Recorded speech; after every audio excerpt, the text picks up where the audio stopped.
Hello everyone, welcome to studier. आज हम लोग बात करेंगे divisibility rule of 8 and divisibility rule of 9 and divisibility rule of 11 and 13। तो 8, 9 और 11 और 13 का हम लोग आज विभाज्यता का नियम देखेंगे कि कोई संख्या कैसे 8 से आपका विभाज्यता का नियम का पालन करती है, ये देखेंगे हम लोग। चलिए सबसे पहले बात करते हैं हम लोग। यहाँ पे आपका है सबसे पहला जो है 8 का विभाज्यता का नियम, ठीक है। 8 का विभाज्यता का नियम बोलता है कि कोई भी संख्या होगा ना, तो उसमें से आपको क्या करना है, तीसरा अंक देखना है। संख्या का तीसरा अंक आपको देखना है कि ये सम संख्या है कि विषम संख्या, ठीक ना। अगर यदि ये संख्या अगर सम होता है, तीसरा कोई भी संख्या, कितना भी अंक का संख्या अगर आपको दिया हुआ है, तो आपको करना क्या है, तीसरा संख्या आपको देखना है। यानी तीसरा संख्या यदि सम संख्या होता है आपका, तो क्या करेंगे हम लोग, केवल दो संख्या चेक करना होता है कि वो 8 से विभाज्य है कि नहीं। जैसे हम लोग 4 का विभाज्यता का नियम आप पढ़े होंगे। 4 का विभाज्यता का नियम हम लोग अंतिम के दो अंक को ही चेक करते हैं कि वो संख्या 4 से विभाज्य है कि नहीं। 8 में भी हम लोग को यही करना होता है। बहुत जगह आपको ये मिलेगा कि तीनों संख्या को चेक करना होता है। तो 824 एक बड़ा संख्या हो जाता है, तो थोड़ा सा चेक करने में, यानी 3 डिजिट का नंबर में थोड़ा सा हम लोग को कैलकुलेटिव करना पड़ता है, थोड़ा सा कैलकुलेटिव हो जाता है। तो हम लोग क्या करेंगे, दो ही में चेक करना है हम लोग को बस। तो क्या करेंगे, अगर 8, अगर तीसरा संख्या, जैसे ये संख्या दिया हुआ है, अगर ये तीसरा संख्या अगर 8 आपका सम संख्या है ना, तो केवल लास्ट वाले दो अंक में आपको चेक करना है कि ये संख्या में 8 से भाग लग रहा है कि नहीं। तो आपको पता है कि 24 जो होता है, आपको 24 में 8 का भाग जाता है। यानी तीसरा संख्या अंतिम से देखने पर 8 मिल रहा है, यानी वो सम संख्या मिल रहा है, ठीक ना। वहां पे सम संख्या कुछ भी हो सकता है।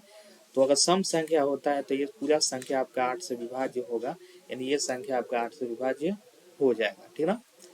दूसरा एग्जाम्पल आपको लेते हैं कि अगर मान लीजिए ये दिया है यहाँ पे तीसरा अंतिम से पहला 0, दूसरा 6, तीसरा 3 है। तो तीसरा संख्या आपको पता है कि 3 कैसा संख्या होता है, विषम संख्या होता है, ठीक ना। 3 क्या होता है आपका, विषम संख्या होता है। तो विषम संख्या के लिए क्या होता है आपको, कि अगर विषम संख्या होगा ना, तो आपको क्या करना होता है, संख्या के यहाँ पे हम लोग को मिल गया विषम संख्या, ठीक ना। तो विषम संख्या है तो क्या करेंगे, देखिए अंतिम से तीसरा अंक अगर यदि विषम होता है, आपको विषम संख्या हो, तो अंतिम के दो अंक में 4 जोड़ देते हैं। तो अंतिम का दो अंक में क्या करना है, आपको 4 जोड़ना है और 8 से भाग करके चेक करना है कि उसमें भाग लग रहा है कि नहीं। तो आपको दिया हुआ अंतिम का दो अंक 60 है ना, तो 60 में अगर आप जोड़िएगा 4 तो कितना आ जाएगा, 64 हो जाएगा, है ना। तो दो अंक अगर 4 इसमें जोड़ेंगे तो अभी भी तो ये दो अंक का ही संख्या है ना। तो इसलिए हम लोग को ये आसान होता है चेक करना ऐसे करके, ठीक ना। नहीं तो 3 अंक में कीजिएगा तो वो थोड़ा सा कैलकुलेटिव हो जाएगा। तो यहाँ पे 64 में आपको पता है कि ये 64 में आपका 8 से भाग जाता है, यानी ये आपको इस पूरे संख्या में आपका 8 से भाग जाएगा। तो ये होता है 8 का विभाज्यता का नियम, ठीक ना। 8 का विभाज्यता का नियम, यदि तीसरा संख्या सम संख्या हो तो दो संख्या में चेक कर लीजिए। और तीसरा संख्या अगर यही ना हो सकता है, तीसरा दो ही तरह का संख्या मिलते हैं आपको, सम या विषम, ठीक ना। तो सम होगा तो आपको दो में चेक करना है, और विषम होगा तो उसमें 4 ऐड करके आपको चेक करना है। तो ये होता है 8 का विभाज्यता का नियम। इस पे जो भी क्वेश्चन बनेगा हम लोग देखेंगे। अभी केवल हम लोग क्या कर रहे हैं, रूल को पढ़ेंगे। आगे क्वेश्चन जो मिलेगा एक्सरसाइज में हम लोग देखेंगे। चलिए अगला पढ़ते हैं हम लोग 9 का विभाज्यता का नियम। 9 का डिजिबिलिटी रूल होता है, यदि संख्या के सभी योग अंकों का योग 9 का गुणज हो तो संख्या 9 से विभाज्य होता है। कोई भी संख्या अगर आपको दिया है, उन संख्या के सभी अंकों को आपको जोड़ना है, और जोड़ने के बाद यदि वो 9 का गुणज आता है, जैसे 9 का गुणज 18, 27, 36, 45, अगर इस टाइप का आता है ना, या 9 ही आता है, सबको जोड़ने के बाद अंक 9 आता है, तो आपको वो संख्या 9 से विभाज्य होता है। जोड़िए 6 5 कितना होगा, 11, 11 तो कितना होगा आपको 13, 13 4 कितना होगा आपको 17, और 17 8 कितना हो जाएगा आपको 25, 17 8 कितना हो जाएगा 25 हो जाएगा ना। यहाँ पे देखिए 5 ये हो जाएगा 8 4 12 2 14, और 14 5 19, और 6 25। तो ये हो रहा है आपको 25। अब आपको पता है कि 25 को ऐड कीजिएगा तो 7 आएगा। एक अंक में भी बदल के आप देख सकते हैं। या ये भी पता है आपको कि 25 जो होता है 9 के टेबल में नहीं आता है। 25 9 के टेबल में नहीं आता है, यानी ये 9 का गुणन नहीं है, मतलब ये संख्या आपका 9 से विभाज्य नहीं होगा। तो पहला ऑप्शन आपका 9 से विभाज्य नहीं होगा। चलिए दूसरा देखते हैं हम लोग। इसका एक और तरीका है, आपको पिछले वीडियो में हम बताए होंगे कि डिजिट सम। तो डिजिट सम अंकों का योग अगर 9 होता है तो वो संख्या 9 से विभाज्य होता है। तो आपको ऐसे भी चेक करना है कि ऐसे 7 और 2 9 हटा दीजिए, यहाँ पे 9 को 0 समझिए, ठीक ना। फिर आपको क्या करना है, 6 3 9, तो यहाँ से भी ये भी आपका 9 हो जाएगा, तो ये भी आपको हटा देना है। फिर 4 और 5 9, यानी सबका इसका 9 9 का पेयर बन गया, यानी इसको जोड़िएगा ना तो 3 9 9 का पेयर बना, यानी 27 आएगा। यानी 27 आपका 9 के टेबल में आता है, या इसको और ऐड करेंगे तो ये 9 मिलेगा आपको, है ना। ये मिलेगा आपको 9, 7 और 2 9 मिलेगा, यानी ये संख्या 9 आ रहा है, यानी 27 आ रहा है या 9 आ रहा है। तो ये संख्या आपका 9 का गुणज है, इसके अंकों का योग 9 का गुणज है। इसका मतलब कि ये संख्या आपका 9 से विभाज्य होगा, ठीक ना। तो 9 का विभाज्य का नियम जो होता है सिंपल होता है, यदि संख्याओं के अंकों का योग 9 होता है, 9 का मल्टीपल होता है, तो वो संख्या आपका 9 से विभाज्य होता है। चलिए क्वेश्चन इस पे जो भी होगा हम लोग आगे देखेंगे। अगला क्वेश्चन है, यदि एकांतर अंकों का योग तथा शेष ये 11 का डिजिबिलिटी रूल है आपका, जिसमें बोल रहा है कि यदि एकांतर अंकों का योग शेष अंकों के योग का अंतर 0 या 11 हो तो वो संख्या 11 से विभाज्य होता है। एकांतर अंकों का मतलब हुआ कि यहाँ पे आपको क्या करना है, एक एक अंक छोड़ना है। 2 और 6, फिर आपको लेना है कि इसको ये 2 6 3 एकांतर हो गया। अब जो बच जाएगा उसको आप जोड़ दीजिए, तो कितना मिलेगा, आप 5 2 7 और 7 4 11, ठीक ना। तो इधर से मिल गया आपको 11, बड़ा में से हम लोग को छोटा माइनस करना होता है। फिर 4 ये हो जाएगा आपको कितना, 6 और 2 8 और 3 11, ठीक ना। तो इधर से भी आपका 11 मिला है आपको, ठीक ना। तो ये आ जाएगा आपको 0, ये आ जाएगा आपका 0। और 0 का मतलब होता है कि अभी पता है कि एकांतर अंकों का योग का अंतर अगर आपका 0 आता है या 11 आता है तो वो संख्या 11 से विभाज्य होगा, यानी ये संख्या आपका 11 से विभाज्य होगा, चूंकि इसके एकांतर अंकों का योग आपका 6, देखिए 2 और 6 8 3 11, इधर से 5 और 2 7 और 7 4 11, तो ये संख्या आपका 11 से विभाज्य होगा।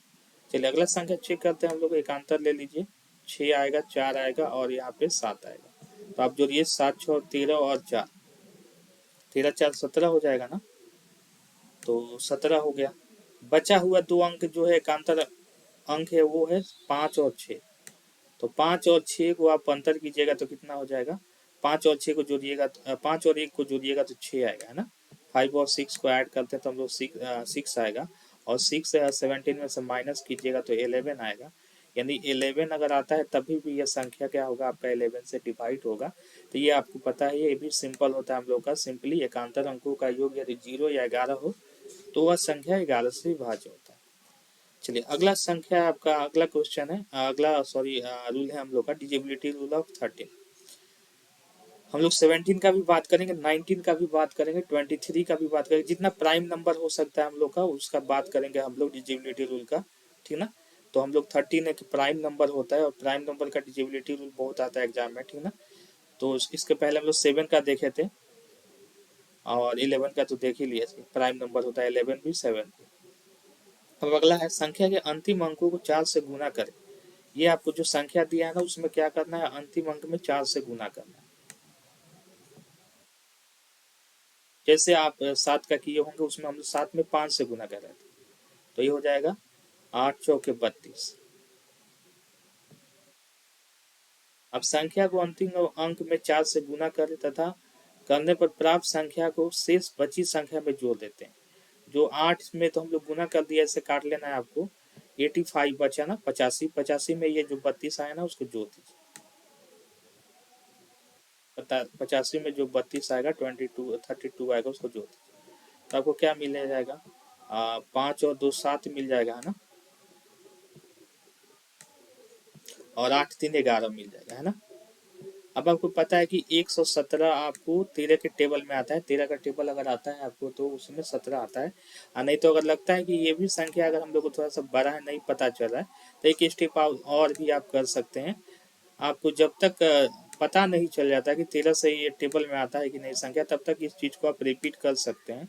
तो लास्ट अंक में फिर से आपको 4 से मल्टीप्लाई करना है, तो क्या आ जाएगा आपको 28। अब 28 को क्या करना है आपको, वही 7 को छोड़ देना है आपको, 28 को जोड़ देना है आपको इसमें। अब क्या करेंगे आपको यहाँ पे, ये हो जाएगा आपका 9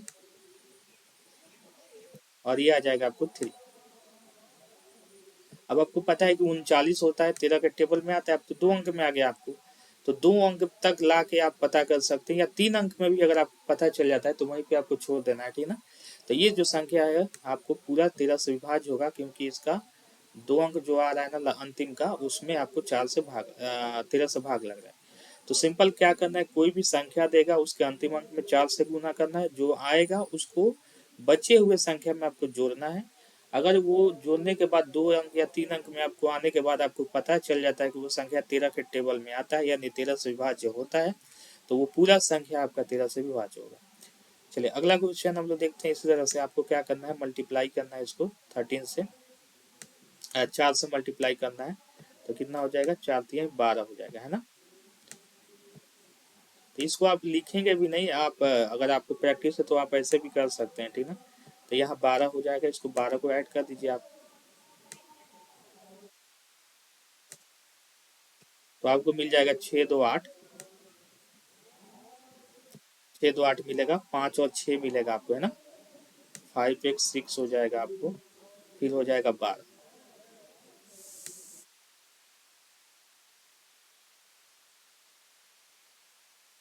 अब आपको क्या करना है, अंतिम के संख्या में फिर अगेन आपको 4 से गुना करना है, जब तक आपको 2 अंक या 3 अंक में आने के बाद ना आ जाए। फिर 8 चौका 32 हो जाएगा ना, तो आपको मिल जाएगा यहाँ पे 32। अब इसको उसी तरह से एक अंक को छोड़ना है आपको, और इसमें 32 को जोड़ देना है, ठीक ना। 32 को आप इसमें जोड़ दीजिएगा। जोड़ने के बाद क्या होगा, आपको फिर अगेन 4 से मल्टीप्लाई करना पड़ेगा, तो ये हो जाएगा 6 2 8 आपका, और ये हो जाएगा 3 2 5, और ये हो जाएगा आपका 1। चलिए फिर आपको लास्ट में आपको क्या करना है, मल्टीप्लाई करना है 4 से, तो ये आ जाएगा कितना आपको, 4 से मल्टीप्लाई करने के बाद ये भी 32 ही आएगा, है ना। तो 32 को आपको मल्टीप्लाई करना है, 32 को इस 15 में ऐड कर देना है, तो 15 में ऐड करिएगा तो कितना आएगा, ये 32 आप ऐड कर दीजिए, तो आपको आ जाएगा 5 और 2 7 और 1 47 आएगा, है ना। अब आपको पता है कि 47 जो होता है 13 के टेबल में नहीं आता है, इसका मतलब कि ये संख्या आपका 13 से विभाज्य नहीं होगा। तो 13 का विभाज्यता का नियम क्या करना है, जैसे 7 का हम लोग किए थे वैसे ही करना है। 7 वाले में बस हम लोग को 5 से गुना करना था अंतिम संख्या में, यहाँ पे आपको 4 से गुना करना है और जोड़ते जाना है, जब तक 2 अंक का संख्या आपको या 3 अंक का संख्या प्राप्त हो जाता है, जहाँ तक कि आपको पता चल जाए उस संख्या में 13 से विभाज्य लगेगा कि नहीं, तब तक इस प्रोसेस को आपको रिपीट करना है, ठीक ना। तो ये संख्या, 2 संख्या आप लोग देखें, इस तरह से आपका कोई भी संख्या दिया रहेगा तो आप इस तरह से 13 का विभाज्यता का नियम चेक कर सकते हैं। तो ये आपका हो गया 8 9 11 और 13 का विभाज्यता का नियम। आगे की क्लास में हम लोग बात करेंगे 17 19 और आपका 23 के विभाज्यता का नियम का हम लोग आगे क्लास में देखेंगे। तब तक अगर आपको ये वीडियो अच्छा लगा तो प्लीज़ चैनल को सब्सक्राइब कर लीजिएगा और वीडियो को लाइक कर दीजिएगा।